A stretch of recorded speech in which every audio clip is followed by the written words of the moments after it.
वाहनांच्या भीतीशिवाय नागरिकांना सुरक्षितपणे चालता यावं यासाठी प्रत्येक रस्त्यावरती पादचाऱ्यांसाठी योग्यरित्या निश्चित केलेली आणि अतिक्रमणांपासून मुक्त अशी जागा असावी असे निर्देश सर्वोच्च न्यायालयानं आज केंद्र सरकारला दिले।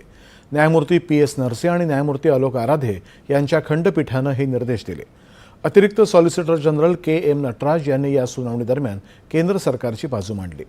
संबंधित प्राधिकरणांना पादचाऱ्यांची जागा वाहनांच्या मार्गापासून स्पष्टपणे वेगळी ठेवण्याबाबत आणि ती अतिक्रमणांपासून मुक्त ठेवण्याबाबत आवश्यक त्या सूचना द्याव्यात। मोठ्या प्रमाणावरती गुंतवणूक किंवा बांधकामाशिवाय हे उद्दिष्ट साध्य करता येऊ शकतं असं निरीक्षणही न्यायालयानं यावेळी नोंदवलं।